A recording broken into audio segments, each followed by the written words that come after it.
जिंदगी का सार बताती हैं किताबें। जिंदगी का सार बताती हैं किताबें, भटके हुए को राह दिखाती हैं किताबें। अतीत के किस्से, भविष्य के सपने, अतीत के किस्से, भविष्य के सपने, वर्तमान को जीना सिखाती हैं किताबें।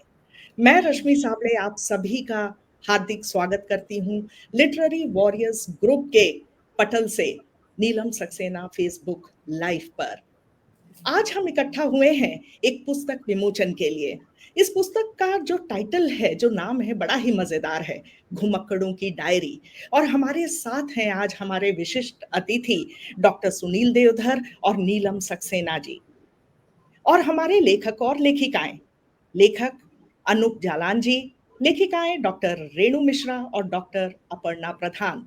इससे पहले कि मैं इस कार्यक्रम को आगे बढ़ाऊं, मैं चाहूंगी कि जितने भी गुणीजन आज इस पटल पर हैं, वो इस किताब को स्क्रीन पर दिखाकर इसका विधिवत विमोचन करें।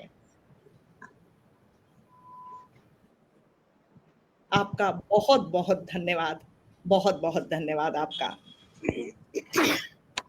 बहुत बहुत धन्यवाद। हमेशा से जैसा कि कहा गया है कि हम सब कहानियों से घिरे हुए हैं। ये बात अलग है कि इन कहानियों को शब्दों में ढालने का जो हुनर है, वो लेखक लेखिकाओं, कहानीकारों, नाटककारों में ही है।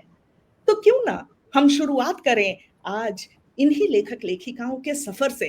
उन्होंने क्या सोचकर इस संग्रह को हमारे सामने प्रस्तुत किया, कि चूंकि मैं ये किताब 2-3 बार पढ़ चुकी हूँ और कहीं ना कहीं मुझे लगता है ये जिंदगी के हर पहलू को छू रही हैं, और खासकर ये उन लोगों के लिए है जिन्हें यात्राएं बहुत पसंद है। तो सबसे पहले मैं आमंत्रित करना चाहूंगी हमारी लेखिका डॉक्टर रेणु मिश्रा जी को। इनका एक संक्षिप्त परिचय। डॉक्टर रेणु मिश्रा सामाजिक, सांस्कृतिक और साहित्यिक गतिविधियों में सक्रिय सोशल एक्टिविस्ट, कवित्री एवं रसायन शास्त्र की पूर्व प्रवक्ता हैं। Doctor Renu Mishra international journal of science and biotechnology के भी एडिटोरियल बोर्ड की सदस्य हैं। इनके एकल काव्य संग्रह ख्वाबों के परिंदे, बनफूल, मन के दो टूक, फुटज, प्रभास तथा मन पाखी हैं प्रकाशित। इनके 60 से भी अधिक साझा काव्य संग्रह प्रकाशित हो चुके हैं।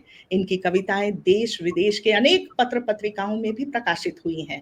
डॉक्टर रेणु मिश्रा को साहित्य के क्षेत्र में योगदान के लिए काव्य गरिमा पुरस्कार, words smith extraordinaire, pride of the India 2019, pride of women award 2019 पुरस्कार प्रदान किया है, तथा साकार नेशनल अवार्ड समिति जयपुर ने भी आपको अंतरराष्ट्रीय महिला दिवस पर विमेन्स नेशनल अवार्ड 2020 से सम्मानित किया है। इनको पेंटिंग और बागवानी का बहुत शौक है। इनकी पेंटिंग्स कई पुस्तकों का हिस्सा बन चुकी हैं एवं मुख्य पृष्ठ पर प्रकाशित हुई हैं। तो आपका बहुत बहुत स्वागत है डॉक्टर रेणु मिश्रा जी। मैं आपसे जानना चाहूंगी आपका ये सफर, इस किताब को लिखने का सफर। बहुत स्वागत है। बहुत धन्यवाद रश्मि, और मंच पर उपस्थित सभी सम्मानीय अतिथियों का, डॉक्टर सुनील देवधर सर का, प्यारी दोस्त नीलम का, और अनूप जी का, हमारे जो सह लेखक हैं, और सह लेखिका डॉक्टर अपर्णा दी का बहुत बहुत स्वागत और नमस्कार, अभिनंदन। जैसे रश्मि ने बताया कि इसका शीर्षक बड़ा मज़ेदार है, घुमक्कड़ों की डायरी। तो ये हम लोगों का, तीनों का आइडिया था कि कोई किताब साथ में ली जाए, और चूँकि हम लोगों ने बहुत यात्राएँ की हैं, मेरी भी शुरू से यात्रा रही, और पति रेलवे में थे तो वो इधर-उधर घूमते रहे हम लोग, और अनूप जी और अपर्णा दी ने भी बहुत सारी यात्राएँ की, तो हुआ कि भई एक यात्रा संस्मरण लिखा जाए। ये यात्रा संस्मरण तो नहीं है, आप इसको पढ़ेंगे तो ये ट्रैवल ब्लॉग की तरह ये कहानियाँ नहीं लिखी गई हैं, ये अलग मोड पे हैं, अलग फ़ेज़ में लिखी गई हैं और अलग तरीके से लिखी गई हैं। मैंने जो इसमें लिखी हैं वो मेरी 5 कहानियाँ हैं, अनोखी यात्रा, लातेहार, डांग आइलैंड, धौलाकुआं और गोवा। जिस क्रम में ये लिखी गई हैं, उसी क्रम में ये यात्राएँ हुई हैं। और इसमें सबसे पहली जो कहानी है अनोखी यात्रा, ये मेरी जीवन की पहली यात्रा है, और ये कहानी मुझे बहुत प्रिय भी है। अभी भी जब मैं इसको लिख रही थी या जब इसके बारे में मैं बात कर रही हूँ, तो मैं उसी फेज़ में चली जा रही हूँ और वही सब मेरे सामने घूम रहा है और वो इतना प्रिय है और मेरे दिल में इतना बसा हुआ है वो याद कि मैं उससे अभी कभी नहीं निकल सकती। लातेहार शादी के बाद की पहली यात्रा, पहली तो नहीं, ये मतलब पति के साथ की गई यात्रा है। इसी तरह रटांग आइलैंड, धौला कुआं और गोवा। इस किताब का विमोचन ऑफ़लाइन हुआ था जब हमारा लिट फेस्ट हुआ था पुणे में। तो तो उसमें मैं जा रही थी जब इस किताब को लेके, तो साथ में बहुत सारी किताबें और भी साथ में थीं जो वहाँ पर विमोचन के लिए उपस्थित होनी थी और वहाँ पर हम लोगों का एक स्टॉल भी लगा हुआ था जिसमें सभी लेखक-लेखिकाओं की किताबें वहाँ लगी हुई थी लिट फेस्ट में। पुणे में जिसने भी जो शामिल थे हमारे गेस्ट वो जानते हैं। तो जब मैं एरोप्लेन पे बैठी तो वो थैला अलग से था किताबों का, तो एयर होस्टेस ने पूछा कि इसमें क्या है?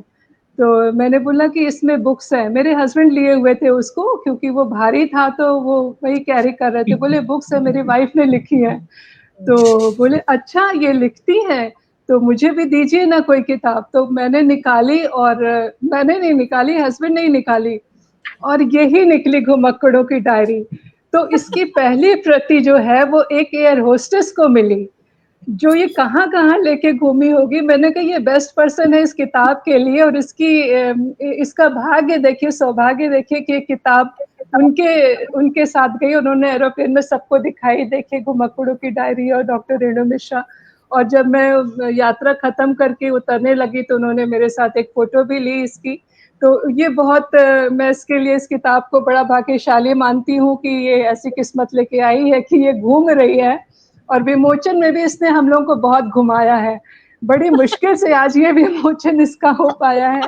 कहानियों के बारे में मैं ज़्यादा नहीं बताऊँगी और मैं चाहूँगी कि हमारे पाठकगण इसको खरीदें और खुद पढ़ें तो ज़्यादा समझ पाएँगे कि और ये हमारी खुद की अपने संस्मरण है, तो जब इन कहानियों को आप पढ़ेंगे तो बहुत कुछ आप हमारे बारे में भी जानेंगे, हमारे जीवन के बारे में जानेंगे और हमारी जीवन यात्राओं के बारे में जानेंगे। जीवन यात्रा से मेरा मतलब किसी बस, ट्रेन की यात्रा नहीं है। हमने जीवन में कैसे अपने जीवन को जिया, किस तरीके से आगे बढ़े, किस तरह से इवॉल्व हुए, ये बहुत कुछ ये कहानियाँ प्रस्तुत करेंगी। बहुत-बहुत धन्यवाद रश्मि। आपका बहुत-बहुत धन्यवाद रेणु दी कि आपने इतनी खूबसूरती से अपनी कहानियों के बारे में हमें बताया। अब मैं आमंत्रित करना चाहूँगी डॉक्टर अपर्णा प्रधान जी को। इनका एक संक्षिप्त परिचय।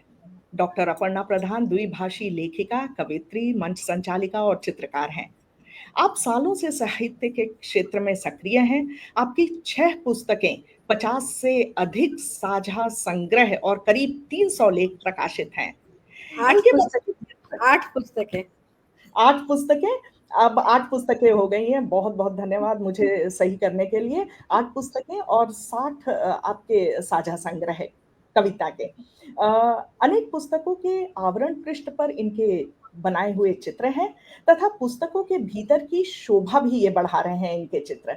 आपकी पहली पुस्तक एक अंजुरी खुशबू बेस्ट डेब्यू बुक अवार्ड, दूसरी पुस्तक नारीत्व का अस्तित्व विमेन एम्पावरमेंट श्रेणी में एशिया के प्रतिष्ठित गोल्डन बुक अवार्ड 2023 तथा नारी अस्मिता पैनोरामा गोल्डन बुक अवार्ड 2024 से सम्मानित है। साहित्य और चित्रकारी के क्षेत्र में योगदान के लिए डॉक्टर अपर्णा प्रधान अनेक पुरस्कारों से सम्मानित हुई हैं। Rabindranath Tagore literature award, orchid women achievers of Goa award, Sahitya Shiromani सम्मान, Savitribai Dada Saheb Phalke women achievers award, versatile personality Indian women achievers award, literature Munshi Premchand सम्मान तथा शब्दाक्षर सम्मान। आपका बहुत-बहुत स्वागत है डॉक्टर अपर्णा प्रधान। अब आप हमें बताइए अपनी इस जर्नी के बारे में, क्योंकि आपकी जो कहानी जब मैं पढ़ रही थी अनोखा सफर, तो उसमें जो आपने रेलगाड़ी का ज़िक्र किया है और रेल यात्रा का ज़िक्र किया है, सच कहूँ मुझे अपने बचपन की याद आ गई। हम भी काफ़ी उत्सुक हुआ करते थे जब रेलगाड़ी की या ट्रेन जर्नी की बात होती थी। तो आपका स्वागत है। बहुत-बहुत धन्यवाद इतना परिचय देने के लिए और सुनील जी का, नीलम का भी बहुत बहुत धन्यवाद, जो आज के हमारे इस पुस्तक के विमोचन पर विशिष्ट अतिथि के रूप में आए हैं।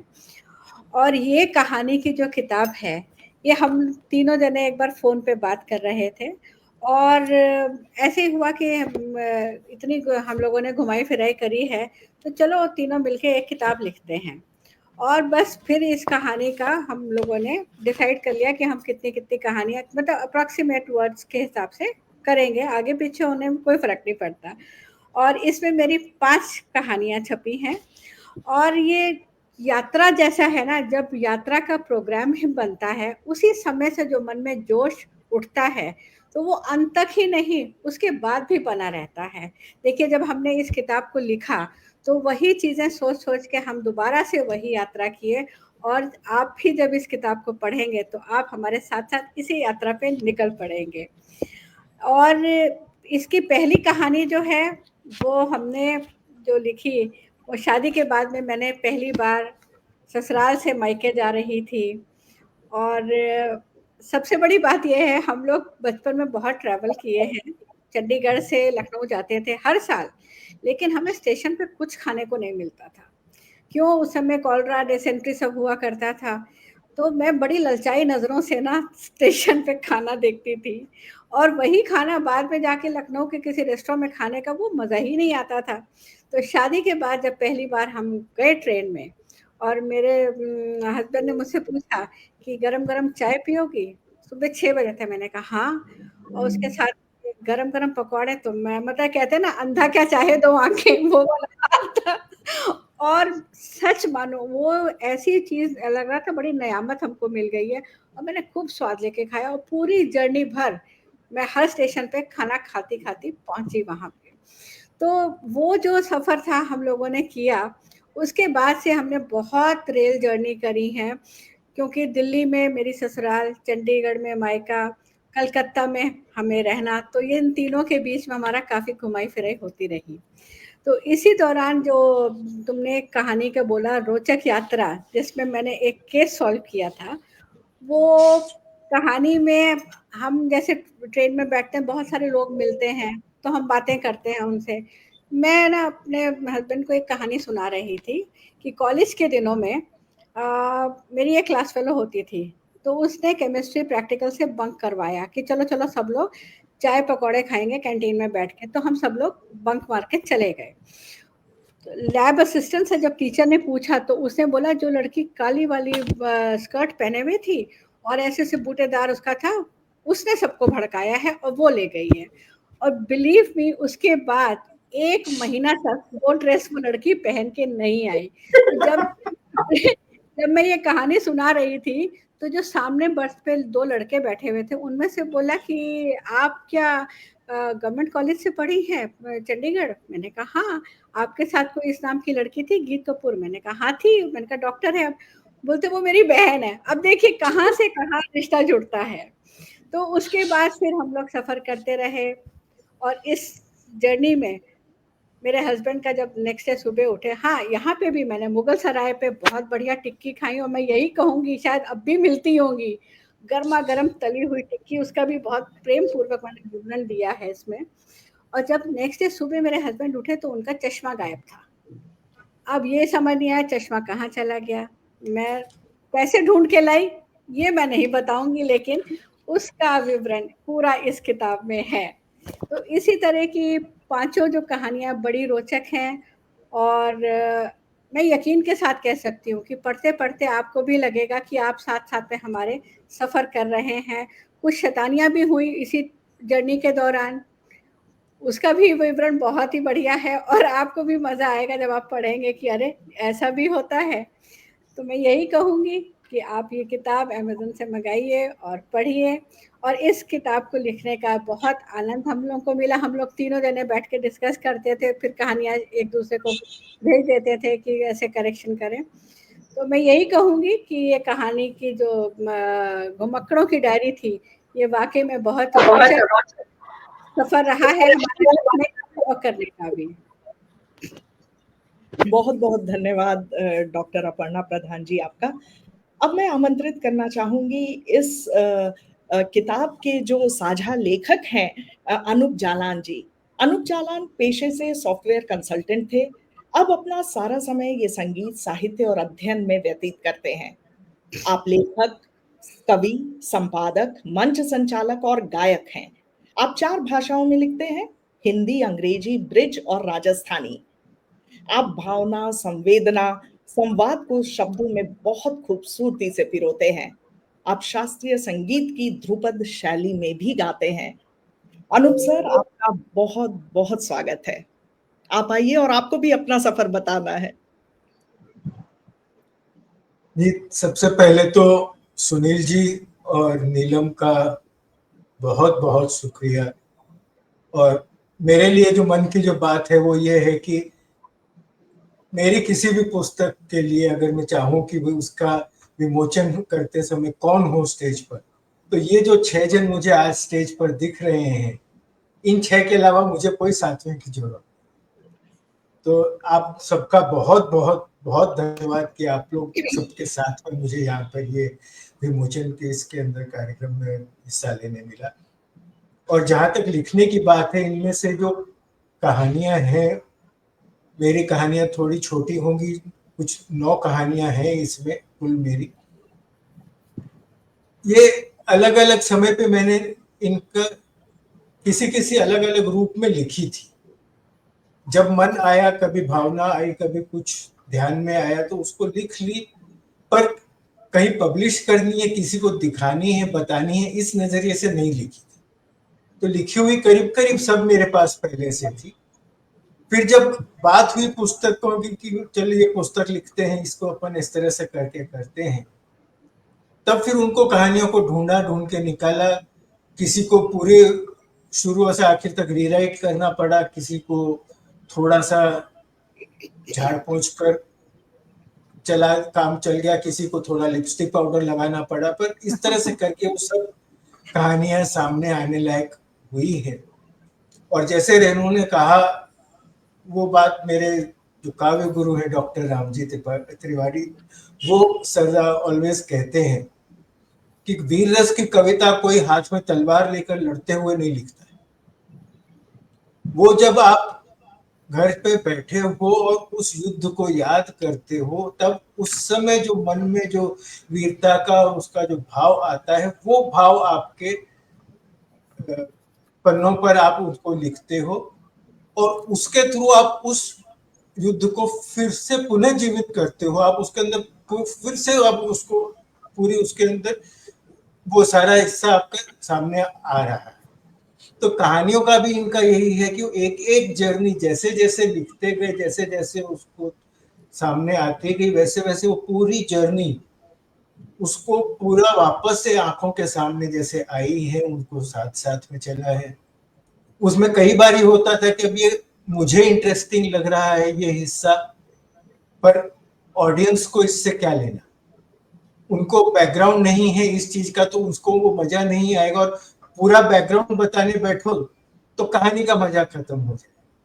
तो वो कई चीजें ऐसी होती है जो हर लेखक जानता है कि मन करते हुए भी हम उसको इंक्लूड नहीं करते, क्योंकि वो कहानी के स्ट्रक्चर में नहीं बैठती।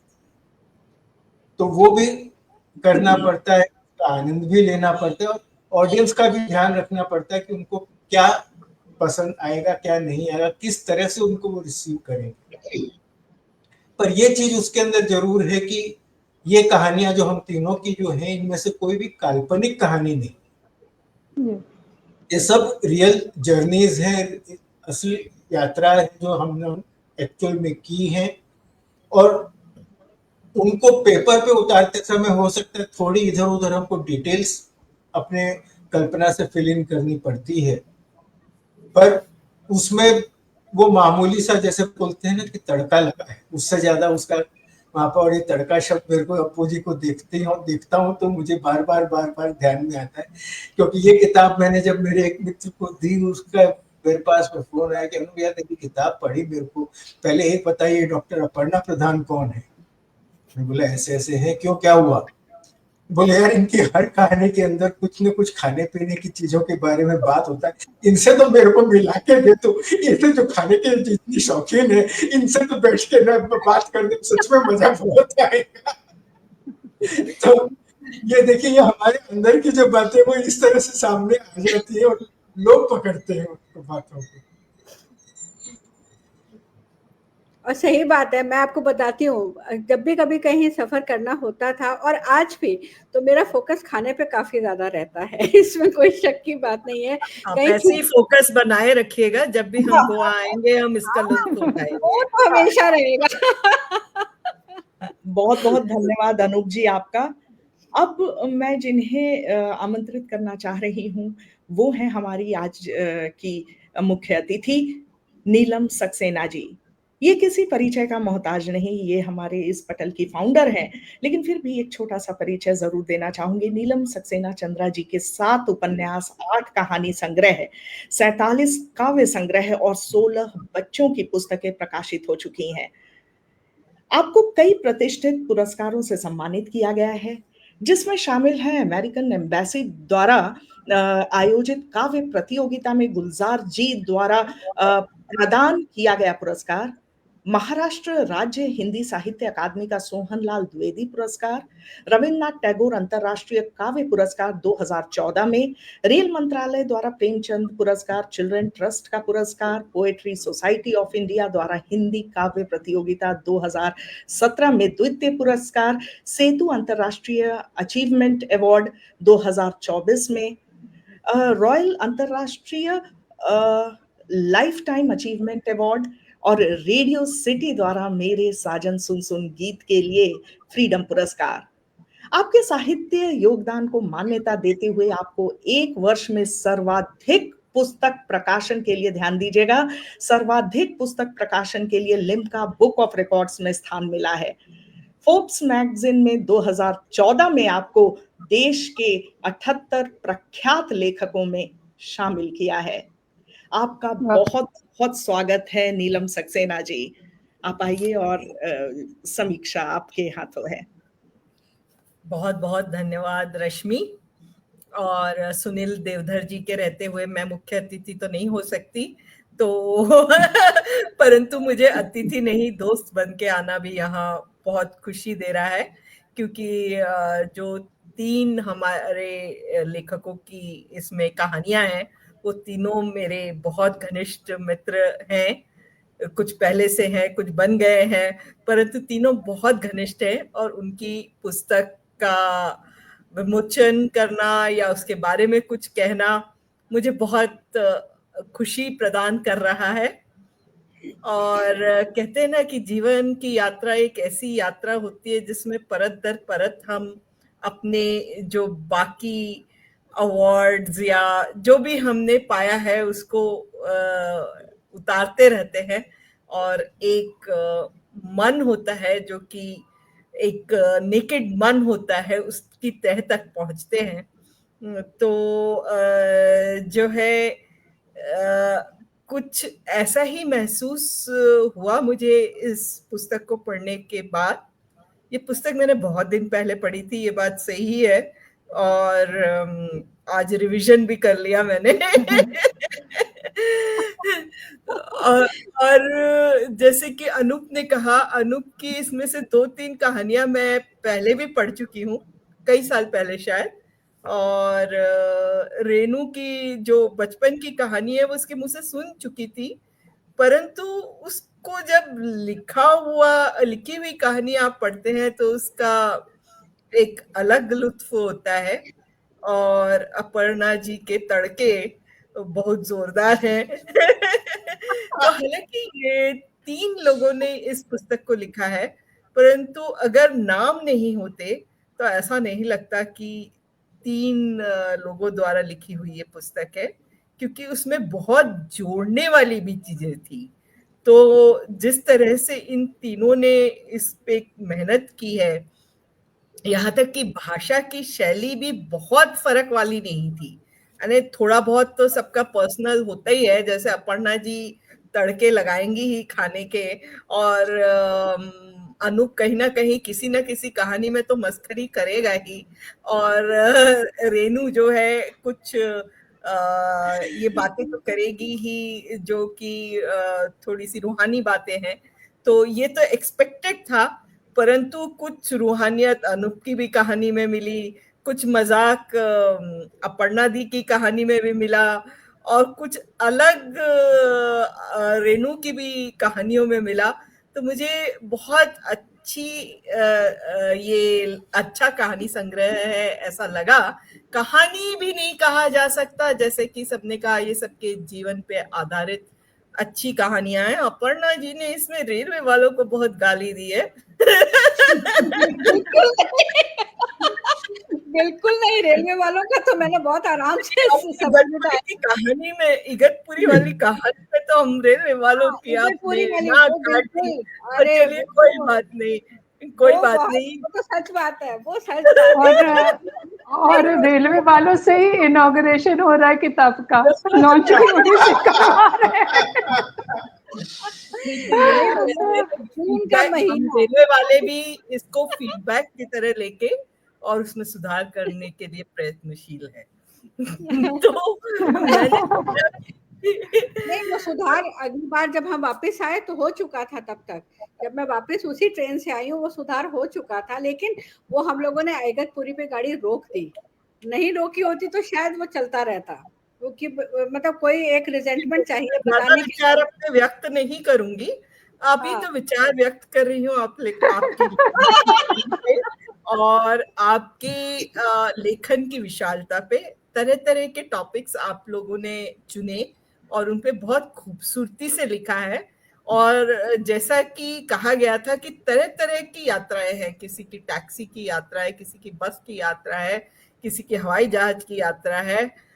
तो बड़ा ही खूबसूरत ये काव्य संग्रह है। तो सभी में से मैं एक एक पैरा पढ़ने की इजाजत चाहूंगी।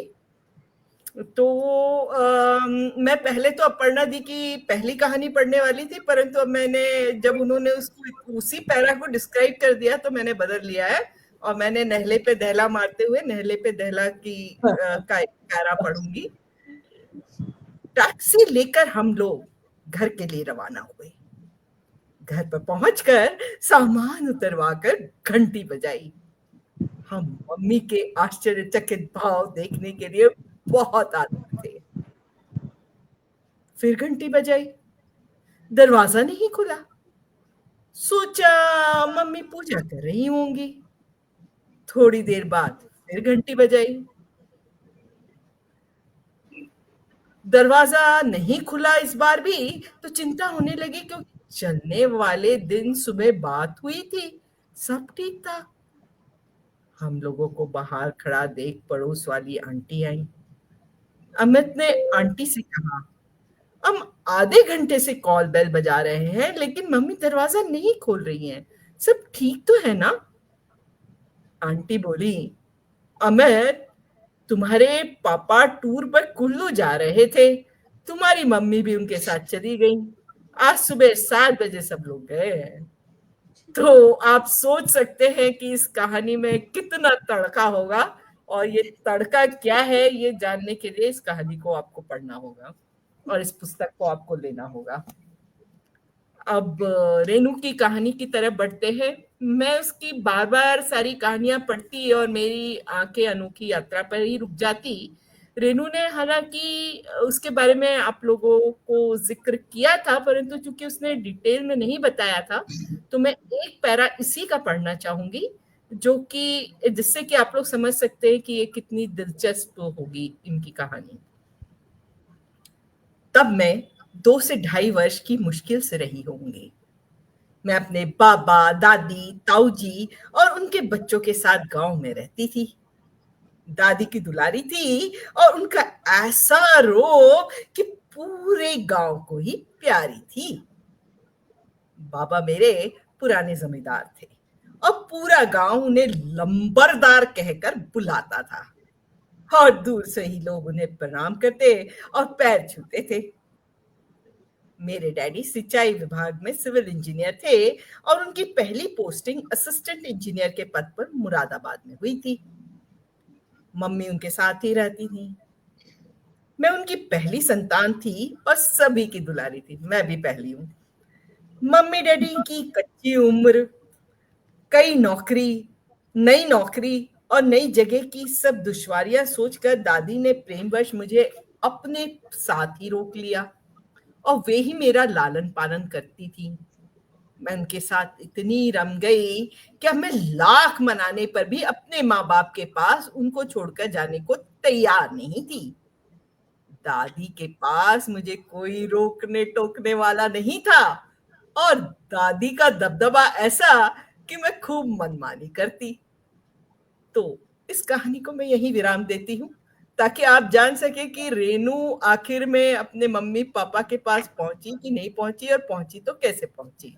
इसकी बहुत इंटरेस्टिंग स्टोरी है और आप लोगों को ये पुस्तक पढ़नी पड़ेगी। अब बढ़ते हैं अनूप की कहानी की ओर। तो यूं तो शायद मेरी फेवरेट तो पहली कहानी ही है, अमरनाथ यात्रा। तो इसको मैं पढ़ चुकी हूँ।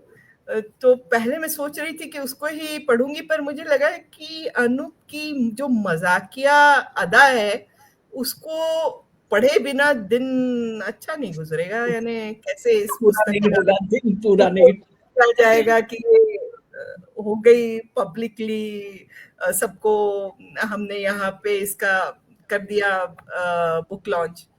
तो इसलिए चलते हैं एशियाई खेल 1982 की ओर। तो इनकी बातें सुनते हैं। लेटे लेटे मेरा ध्यान मेरे सह यात्रियों की ओर गया। वे आपस में फुसफुसा रहे थे, या यूं कहिए कि वे इस भ्रम में थे कि वे फुसफुसा रहे हैं, जबकि उनकी बातें मुझे साफ सुनाई दे रही थी। वे लोग आपस में मेरे बारे में कुछ इस तरह बातें कर रहे थे। क्या लगता है, ये अभी तक जिंदा है? कई देर से यहाँ तो नहीं है। हो सकता है इसकी तबीयत खराब हो। बम्बई से निकले 20 घंटे हो गए, ये तो एक बार भी नहीं हिला। ऐसे कौन सोता है? तुम्हें क्या लगता है, इसे उठाने की कोशिश करनी चाहिए? अरे नहीं, अगर मर गया होगा तो फालतू में पुलिस का चक्कर खड़ा हो जाएगा। पर यदि इसकी तबीयत ठीक नहीं है तो हमें उठाकर पूछना तो चाहिए। नहीं नहीं, यदि ये सिर्फ सो रहा है तो उठाने से नाराज होगा, और यदि तबीयत वाकई ठीक नहीं है तो तुम क्या कर लोगे? तुम कोई डॉक्टर हो? अरे अगर मर गया होगा तो ऐसे कोई 20-20 घंटे बिना हिले सो सकता है भला? मेरे ख्याल से टिकट चेकर को बता देना चाहिए कि आदमी मर गया लगता है, फिर उसकी मुसीबत वे जूझेगा, हमें उससे क्या। तो अब अनूप जिंदा थे कि मरे थे इसके बारे में तो कोई डाउट नहीं है, क्योंकि ये जो है वो बच्चे हैं और इनका भूत तो नहीं है। तो परंतु इस पर मुझे तो एक ही बात कहनी है, मुझे एक ही बात कहनी है, अमिताभ का फेमस डायलॉग, ये जीना भी कोई जीना है।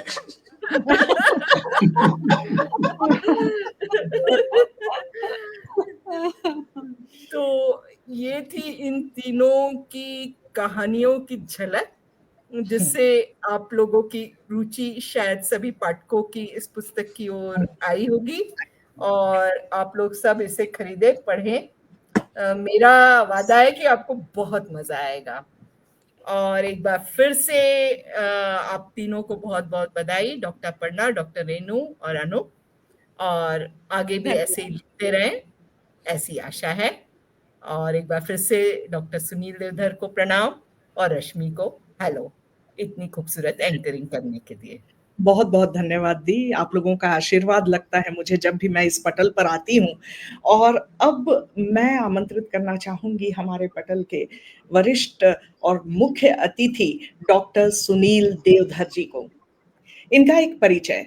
डॉक्टर सुनील देवधर एक और जहां कविता, गीत, लेख, समीक्षा, संपादन, रूपांतर, अनुवाद आदि साहित्यिक रचना धर्मिता से संपन्न करते हैं, वहीं दूसरी ओर प्रसारण के क्षेत्र में भी अपनी लेखनी, खूबसूरत आवाज और कल्पनाशीलता को एक साथ साधते हुए न सिर्फ नए प्रयोग किए हैं इन्होंने, बल्कि इन विधाओं को लिखी कागज कोरे, मोहन से महात्मा, संवादों के आईने में, बड़े अनमोल गीतों के बोल, वाणी संचार, रेडियो प्रसारण जैसी कुछ पुस्तकों के माध्यम से उन्हें सहेजने का भी महत्वपूर्ण काम किया है।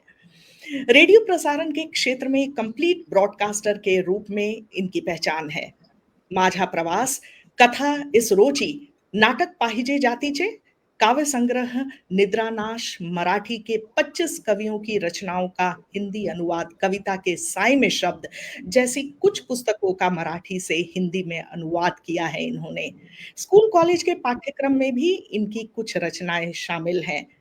मॉडर्न महाविद्यालय, फर्ग्यूसन महाविद्यालय और आबेदा इनामदार सीनियर कॉलेज के हिंदी अध्ययन मंडल के सदस्य हैं। महाराष्ट्र राज्य हिंदी साहित्य अकादमी द्वारा मराठी भाषी हिंदी लेखक पुरस्कार के अलावा 2 बार अनुवाद के लिए और 1 बार इनकी पुस्तक मोहन से महात्मा के लिए पुरस्कृत किया गया है। इसके साथ ही उत्तर प्रदेश हिंदी संस्थान का सौहार्द सम्मान, हैदराबाद का आनंद ऋषि साहित्य निधि सम्मान, डॉक्यूमेंट्री वर्ग में आकाशवाणी राष्ट्रीय पुरस्कार, भारत निर्माण दिल्ली, मुक्त छंद, गुरुकुल प्रतिष्ठान, काव्य शिल्प संस्था, राष्ट्र भाषा प्रचार समिति पुणे के अलावा कई संस्थाओं से पुरस्कृत व सम्मानित हैं। आकाशवाणी से सहायक निर्देशक के पद से ये सेवानिवृत्त हैं। आपका बहुत बहुत स्वागत है, फिर से हार्दिक स्वागत है सर आपका। आपके लिए बहुत अच्छे अच्छे कमेंट्स आ रहे हैं। कई लोग हैं जो शायद इंतजार कर रहे थे कि आप कब आएं और अपना समीक्षा दें। बहुत सारे लोग हैं, आपका मैं जरूर इनका नाम एकदम अंत में जरूर पढ़ूंगी। लगभग सभी जो श्रोता और दर्शक हैं वो आपका नाम ले रहे हैं और आपका स्वागत कर रहे हैं। आपका स्वागत है सर। धन्यवाद रश्मि जी, बहुत खूबसूरती से आपने हमारा परिचय दिया है और इस तरह के परिचय के बाद थोड़ा सा संकोच भी होता है। आपने जब शुरुआत की तो एक कविता के साथ में की थी, इसलिए हम भी कहना चाहेंगे कि जीवन में मर्यादा सीखी और अनुशासन में रहना, जीवन में मर्यादा सीखी और अनुशासन में रहना, कदम कदम पर साथ चले जो उस किताब का क्या कहना। वाह, और ये किताब कदम कदम पर साथ चली है और इसीलिए उसका सृजन हो गया है, क्योंकि जब हम सफर कर रहे होते हैं तब शब्द और अक्षर भी हमारे साथ में यात्रा कर रहे थे। यानी कि सबसे पहले हम डॉक्टर रेणु मिश्र, अपर्णा जी प्रधान और अनूप जी को बधाई देते हैं, उनका अभिनंदन करते हैं कि इतनी खूबसूरती के साथ शब्दों की यात्रा अपनी यात्रा के साथ में उन्होंने की है। नीलम जी का ही पेज है, उनके ही घर में उनका ही स्वागत, उनका ही धन्यवाद, उनका ही आभार। और चूंकि आपकी बात हमने पहले ही की और इसके बाद जब इस किताब का, आज हम फेसबुक पर लाइव हैं, लेकिन जब इस किताब का लाइव विमोचन हुआ था उसमें भी हमारा सौभाग्य है कि हम उपस्थित थे जब इस किताब का विमोचन हुआ। अब आप तीनों ने जिस तरह की यात्रा की है और जिस तरह की ये कहानियां हैं, तो जब हमने किताब को देखा तो आमुख में लिखा था कि यात्राएं मनुष्य जीवन में एक महत्वपूर्ण स्थान रखती हैं। यात्राएं इंस्टाग्राम, फेसबुक पर फैक्ट शॉट डालने से कहीं ज्यादा बेहतर होती हैं। आमुख में ही एक संकेत आपने कर दिया है कि क्या होना चाहिए, क्योंकि किताब की इंपॉर्टेंस अभी जब हम लोग बात कर रहे थे कि भाई फेसबुक पर है या इंस्टाग्राम पर है या अन्य दूसरे माध्यमों पर है, इंटरनेट पर है, सब कुछ पढ़ा जाता है, लेकिन जो एक स्पर्श है उसकी अपनी महत्ता है और इसलिए किताब का अपने साथ होना। और फिर रेणु जी ने तो बताया ही ना कि जैसे ही उन्होंने कहा कि इस झोले में किताबें हैं तो क्या असर हुआ एयर होस्टेस पर, और इसलिए वो निर्जीव चीजें हैं और किताब पूरी तरह से सजीव है और इसलिए इस किताब का महत्व भी है। अब थोड़ी सी बात हम करते हैं, चूंकि ये यात्रा वर्णन की किताबें हैं, तो इस्माइल मेरठवी का एक बहुत खूबसूरत शेर है, सैर कर दुनिया की गाफिल जिंदगानी फिर कहाँ, सैर कर दुनिया की गाफिल जिंदगानी फिर कहाँ, जिंदगानी भी रही तो ये जवानी फिर कहाँ। और आप तीनों ने ही अपनी जवानी से ही बल्कि बचपन से भी यात्राएं शुरू की, और इन यात्राओं के साथ ही केवल यात्राएं नहीं की बल्कि उन यात्राओं को शब्दबद्ध किया। इसलिए खासकर आप सब तीनों ही लोग बधाई के पात्र हैं कि आपने अपनी यात्राओं को शब्दबद्ध किया। अब कुछ चर्चा, क्योंकि हमारे यहाँ यात्रा कोई नए से नहीं है, भारतीय परंपरा में ये यात्राएं या तो देशाटन है या पर्यटन है, और एक किस्म से ये सेकंड स्कूल की तरह ट्रीट किया जाता है। जो बात कभी हमें किताब नहीं सिखाती वो बात हमें यात्रा सिखा देती है, क्योंकि यात्रा में जिस तरह के लोग मिलते हैं, अभी अनूप जी के वाकये को नीलम जी ने बहुत खूबसूरती से बयान किया है कि किस तरह से उनको सोया हुआ जानकर किस किस तरह के विचार लोगों के मन में आ रहे थे। तो ये यात्राएं केवल जो है वो यात्रा नहीं होती, बल्कि ये यात्राएं जीवन का एक लेसन, एक सबक हमें देती चलती है। और जो इन यात्राओं के सारे प्रसंगों को शब्दबद्ध कर पाता है, वास्तव में वो बहुत ज्यादा अभिनंदन का पात्र है जो आप इन तीनों ने किया है। अब बात करते हैं थोड़ी सी कुछ कहानियों की। अपर्णा प्रधान जी की कहानी सुहाना सफर में देखिए कितनी खूबसूरती से अच्छे दामाद होने बनने की बात है। ससुराल आने पर टिकट मायके वाले कभी देते होंगे, किसी जमाने में ऐसा होता होगा, पर अब नहीं होता, जिसका जिक्र अपर्णा जी ने अपनी किताब में किया है, अपनी कहानी में किया है। ट्रेन टिकट में उसके बिल्कुल उल्टे नीरज बाबू द्वारा किराए के पैसे लेने की बात आपने की है। तो इन छोटी छोटी बातों के माध्यम से जो समाज में रवायतें थी, जो समाज में चलन था, उन पर भी आपने उंगली रखने की कोशिश की है बड़ी खूबसूरती से। डॉक्टर रेणु मिश्र की एक अनोखी यात्रा जो कहानी है, कुछ सफर सिर्फ सफर नहीं होते, जिंदगी के मोड़ होते हैं, और उसी बात का जिक्र इस कहानी में भी हमें देखने को मिलता है। लातेहार का जिक्र खुद उन्होंने किया, और इस कहानी में जानकारी हुई कि इसे कोयला, बॉक्साइट, लेटराइट और डेलोमाइट की खदानों के लिए पूरे विश्व में जाना जाता है। तो हमारे भूगोल की भी जानकारी ये कहानी हमारे सामने रखती है कि किस तरह से कहाँ कौन सी चीज, कौन सा खनिज पाया जाता है, और पूरे विश्व में जाना जाता है। इसके साथ ही इस कहानी में नक्सलवाद पर भी, उस समस्या को भी आपने छुआ है। रेडांग आइलैंड कहानी जो है वो समुद्र और समुद्र की बातें समुद्र से ही विस्तार के साथ में वर्णन की गई है, इसलिए इस कहानी को भी बहुत गौर से पढ़ने की जरूरत है। गोवा कहानी में डोला पाओला बीच का जिक्र है, जो लवर्स पैराडाइज के नाम से जाना जाता है। वो सबके लिए इस बात की बड़ी उत्सुकता रहती है, अगर कोई गोवा जाता है तो वहां जरूर जाता है। और वहां जो जिक्र आया है कि अब भी चलती होगी वहां सुरभित हवा, जो छेड़ जाती होगी समंदर की लहरों को। तो बहुत खूबसूरती से इस कहानी में चीजों का उल्लेख किया गया है। तो वो केवल कहानियां नहीं रह जाती, बल्कि इन कहानियों के साथ साथ आपको समाज, भूगोल, समस्या, इन सारी बातों को ये कहानी स्पर्श करती चलती हैं। इसलिए हम लोग जो बात कर रहे थे ना कि जब हम सफर में होते हैं तो कुछ चीजों का सफर भी हमको करना पड़ता है, तो उस तरह की समस्याओं को भी कहानी छूती हुई चलती है। बात करें अनूप जालान जी की, जिसका जिक्र नीलम जी ने भी किया, अमरनाथ यात्रा का रोचक और रोमांचक वर्णन है। जो लोग भी अमरनाथ यात्रा गए होंगे तो अमरनाथ में किस तरह से जाया जा सकता है और किस किस तरह की समस्याओं को, किस किस तरह के रोमांच को अनुभव किया जाता है, वो अमरनाथ यात्रा जिसने की है वही अनुभव कर सकता है। और जिसने नहीं की है वो अनूप जी की इस कहानी को जरूर पढ़ ले, तो थोड़ा कम से कम प्रत्यक्ष अनुभव उसको अगर न भी हो तो कम से कम वो महसूस कर सकता है कि अमरनाथ यात्रा कैसी होती है। जब कब्रिस्तान के दरवाजे पर बहुत खूबसूरती से आपने लिखा कि आयज मकां फालिया तुका, यानी आज मुझे कल तुझे, 4 शब्दों में 4 युग का सत्य समेटे हुए ये बात आपने कही है बड़ी खूबसूरती से। एक एक पंक्ति इस कहानी की पढ़ी जानी चाहिए।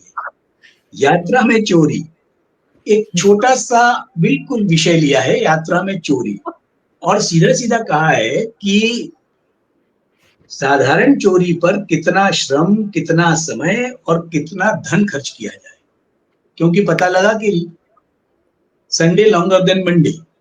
तो सवाल ये है कि छोटी सी चोरी है तो उस छोटी सी चोरी को आखिर कितना उस पर व्यय किया जाए, कितना समय उस पर बर्बाद किया जाए।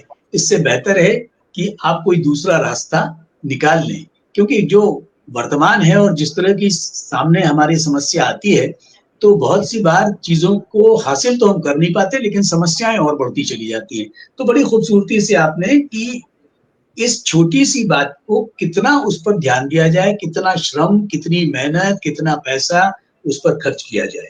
एक कहानी है अमरावती, जनरेशन की मानसिकता पर बात है। उन्होंने अपने पैर ऐसे सपोर्ट लिए जैसे मैं उन्हें डसने वाला हूं। इस डसने वाला हूं का प्रयोग करके आपने उस मानसिकता को खरोंचा है जो आज हमें जगह जगह पर महसूस होती है, और 2 अलग तरह के विचार, 2 अलग तरह की मानसिकताओं को भी आपने इसमें समेटा है। तो मुझे लगता है कि कुल मिलाकर जितनी ये कहानियां हैं, इन सारी कहानियों में अनुभव तो है ही, और अनुभव के साथ साथ वो बात भी है जो हमें जाननी जरूरी है, क्योंकि कहानी में विस्तार हो सकता है, यात्राएं बड़ी लंबी होती हैं, और उस लंबी यात्रा को भी समेट कर शब्दबद्ध करना वो जरा मुश्किल होता है। क्योंकि आप अगर लखनऊ से चंडीगढ़ चली हैं, अगर आप जो आपने दूसरा जिक्र किया कि 3 जगह आप चलती थी, तो यात्राएं तो लंबी होती थी, लेकिन एक विषय को समेट कर जिस तरह से आपने उसको रखा, वो बहुत खूबसूरती से इन कहानियों का जिक्र तीनों लोगों ने, आपने, अपर्णा जी, रेणु जी और अनूप जी ने कहा है। और अगर कोई किताब को पढ़ेगा तो वो कहते हैं ना कि नई किताबें नया आदमी बना सके तो ठीक बात है। अब किताब की भी भूमिका क्या है कि नया आदमी, नई किताबें नया आदमी बना सके तो ठीक बात है, नया आदमी अधिक सभ्य हो ये थोड़ी बारीक बात है। तो किताबों को पढ़ने के बाद अगर हम पर वो असर नहीं करती, तो इसका अर्थ ये हुआ कि हम में ही कहीं कोई कमी है, हमारी संवेदनाओं में कमी है। क्योंकि शब्द तो असर करते हैं, घटनाएं तो असर करती हैं, लेकिन अगर हमें वे घटनाएं असर नहीं करती, तो कहीं ना कहीं हमारी अपनी संवेदनाओं में खोट है। इसलिए बहुत अच्छी तरह से इन किताबों में जो कहानियां हैं उन्हें सामने रखा गया है। और जैसे कि हम लोग चर्चा कर रहे थे कि एक उपन्यास पढ़ना जरा मुश्किल होता है, लेकिन एक कहानी पढ़ना बहुत आसान होता है, क्योंकि अगर हमारे पास में 20 मिनट हैं तो 20 मिनट में भी हम एक कंप्लीट कहानी कर लेते हैं और हमें उसमें से बहुत कुछ हासिल हो जाता है। लेकिन उपन्यास में तो एक लंबा सिलसिला है, आज पढ़ा और 3 दिन बाद समय मिला तो अगला रेफरेंस निकल गया, लेकिन वो बात कहानी में नहीं होती। इसलिए कहानी उस हिसाब से भी हमारे लिए कहीं अधिक करीब होती है, और हम सोचते हैं कि हम एक कहानी पढ़ने के बाद में बहुत कुछ हासिल कर पाते हैं। नीलम जी का जिक्र करते हुए, नीलम जी ने खुद ही कहा, उन्होंने कहानी पढ़ते हुए, कि अपर्णा जी ने हम रेलवे वालों की बहुत खिंचाई की है। बेशक नीलम जी, मजे की बात यह है कि अगर हमें अपने घर में किसी चोरी से बचाना है तो चोर को ही उसका रखवालदार, उसका हवलदार बना दो। तो दरअसल मकसद ये नहीं था कि आपकी रेलवे की कमियों को बताना था, लेकिन मैं जो तो ऐसे चटकारे ले रही थी चटकारे ले रही थी अपर्णा जी पे। ये चटकारे ही लिए जा रहे हैं, सवाल ही नहीं उठता, क्योंकि जिस तरह से इन कहानियों में वर्णन है तो वो तो वास्तविक वर्णन है, और इतनी बड़ी, बल्कि हम तो अप्रिशिएट करेंगे कि जिस तरह से इस रेल यात्रा का भी आरंभ हुआ कि पहला इंजन जब चला तो साहब सिंह और सुल्तान 3 इंजनों ने रेल को खींचा था।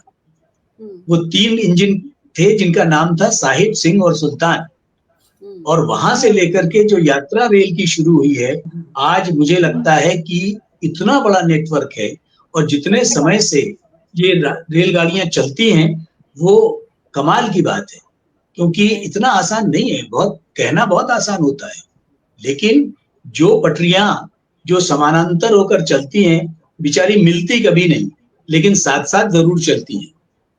तो उनकी अपनी कहानी है, उनका अपना इतिहास है, और रेलवे का इतिहास तो इतना बड़ा है, उसे अप्रिशिएट किया जा सकता है। हम तो ये कहते हैं कि केवल एकमेव ये एक ऐसी यात्रा है रेल की जो सबको साथ लेकर चलती है। और इसलिए इन कहानियों को हम तो कहते हैं रेल यात्राओं ने ये कहानियां दी, यात्राओं ने ये कहानियां दी, और इसलिए हम तो कहते हैं कि सबको यात्रा कहीं ना कहीं करनी चाहिए। लोग करते भी हैं, लेकिन शब्दबद्ध बहुत कम लोग कर पाते हैं, और आप तीनों ने वो काम किया है। इसलिए एक बार फिर आपका अभिनंदन, बहुत बहुत धन्यवाद। जो बात हमें कहनी थी शायद हम कह पाए हैं। आभार। बहुत बहुत धन्यवाद। और इसके साथ ही हम तीनों जने रश्मि का भी धन्यवाद करना चाहेंगे, जो इतना बढ़िया मन संचालन किया है और हमारी पुस्तक का विमोचन कराया। और हम इनकी समीक्षा भी सुनना चाहेंगे रश्मि की। हाँ, रश्मि से भी हम कुछ सुनना चाहेंगे। जरूर। सबसे पहले तो मेरे साथ अक्सर ऐसा होता है कि जब भी मैं किसी वरिष्ठ समीक्षक को सुनती हूँ तो मुझे ऐसा लगता है कि आप और बोलें। तो देवधर सर, मुझे बिल्कुल लग रहा था कि थोड़ा सा कुछ और बोल दें, कुछ और ऐड कर दें। तो आपका बहुत बहुत धन्यवाद, मुझे आज आपको सुनने का मौका दिया गया। तो इसके लिए मैं नीलम दी का फिर से तहे दिल से शुक्रिया अदा करना चाहूंगी, हमेशा की तरह, और इस पटल का भी। लेकिन कहती हूँ मैं हमेशा से कि हम अधूरे हैं, हम कलाकार अधूरे हैं अगर हमें कोई सुनने वाला ना हो, अगर कोई पढ़ने वाला ना हो। तो आज जितने भी दर्शक हैं हमारे साथ, मैं जरूर उनका आदर सहित नाम लेना चाहूंगी। सुरेखा साहू जी हैं, विनीता शर्मा दी हैं, फिर विनीता शर्मा जी हैं, राजेंद्र सिंह जी हैं, गायत्री जोशी जी हैं, अंशु शर्मा जी हैं, फिर इम्पिश लास्ट पब्लिशिंग हाउस भी है, वो भी काफी कॉन्ग्रेचुलेशंस दे रहा है हमारे लेखकों को। फिर अंशु शर्मा जी का, पल्लवी जैन जी का, गरिमा सुदन कपूर जी का, डॉक्टर किरण दयाल और सतबीर चड्ढा, रूपा राव, नाम इतने सारे हैं कि निवेदिता रॉय हैं, डॉक्टर किरण दयाल फिर से हैं, वो जुड़े हुए हैं शुरू से सब। और फिर निवेदिता दी भी हैं, काफी समय से जुड़ी हुई हैं। और दी, जैसा आपने मुझे कहा कि मैं कुछ कहूँ, तो बस इतना कहना चाहूंगी कि मुझे कहानियों से प्यार है। मैं खुद भी अपने आप को कहानीकार बोलती हूँ, और हर दौर के जो कहानीकार हैं वो मुझे पसंद है। मुझे प्रेमचंद जी और महादेवी वर्मा जी की कहानियों को जैसे मैंने कंठस्थ कर लिया है, उनके नाटक भी बहुत किए हैं मैंने। लेकिन कभी कभी लगता है जो आज के दौर के लेखक हैं, जैसे आप लोग हैं, रेणु मिश्रा दी हैं, अपर्णा प्रधान दी हैं, अनूप जालान सर हैं, ये आज के दौर को लिख रहे हैं और ये आज के दौर में लागू होता है। फिर भी आपकी जब भी मैं कहानियां पढ़ती हूँ, ये किताब मैंने कहा शुरू में ही जब लाइव स्टार्ट होने से पहले बात हो रही थी कि ये किताब मैं अपने बैग में लेकर हर जगह जाती हूँ। कहीं बैंक में अगर वेट करना हो गया, कभी पार्क में गई, तो इसकी एक एक जो पन्नों की कहानियां जो देवधर सर ने कही कि ये आसानी से पढ़ी जा सकती हैं, 20 मिनट में भी पढ़ी जा सकती हैं, बिल्कुल आपने हमारी नस पकड़ी है हम पाठकों की, कि इतनी सरलता से ये कहानियां हमारे तक पहुंच रही हैं, दिल पे राज कर रही हैं। और एक और बात मुझे बड़ी अच्छी लगी कि ये जो कहानियां हैं, ये कहीं ना कहीं मुझे उस दौर में ले जाती हैं जो मेरी जिंदगी का सबसे खूबसूरत दौर था, बचपन। हम रेलगाड़ी की बात कर रहे हैं, रेल यात्रा की बात कर रहे हैं, पूड़ी और आलू की भाजी पैक करके जो ले जाया करते थे हम, उसकी उत्सुकता अलग रहती थी। फिर पापा कहते थे कि भाई 1 महीने बाद है रिजर्वेशन, जाना है, भिलाई से बनारस हम जाया करते थे। और वो जो बहुत सारे लोग मिलते थे, उनसे जो कहानियां हमें मिली हैं वो आज तक याद हैं। तो इसीलिए मैं कहना चाहूंगी कि ये किताब हर किसी के पास होनी चाहिए, क्योंकि ये कहानियां हर किसी की जिंदगी में है। ये अमेज़न में अवेलेबल है दी, आप फिर से कंफर्म कर दें, ताकि हमारे जो भी पाठक आज देख रहे हैं, कल देखेंगे, 2 महीने बाद ये वीडियो देखेंगे, तो उन्हें याद रहे कि ये घुमक्कड़ों की डायरी जो ज़िंदगी से भरी किताब है, वो हमें वहाँ मिल रही है। और इसको पब्लिश किया है आद्विक पब्लिशर्स ने। आद्विक पब्लिशर्स, हाँ जी। ये है। आद्विक का बहुत धन्यवाद, आद्विक पब्लिशर का, क्योंकि इन्होंने बहुत कम समय में ये किताब निकाली और बहुत अच्छी निकाली, बहुत अच्छी प्रिंटिंग है इसकी और बिल्कुल हैसल फ्री थी ये। तो उनका धन्यवाद, बहुत बहुत आभार उनका। बहुत बहुत धन्यवाद। और ये कहानियाँ मुझे लगता है हर किसी तक पहुँचनी चाहिए। मुझे कभी-कभी अफ़सोस होता है कि मैं प्रेमचंद जी से नहीं मिल पाई या महादेवी वर्मा जी से नहीं मिल पाई, लेकिन आप लोगों की कहानियाँ पढ़ती हूँ तो मैं उन्हें भूल जाती हूँ। तो इतनी खूबसूरत कहानियाँ हैं आपकी और मैं इस कार्यक्रम का अंत कैसे करूँ मुझे समझ में नहीं आ रहा है। जैसे मैंने कहा कि ये चलता जाए कार्यक्रम, लेकिन समय की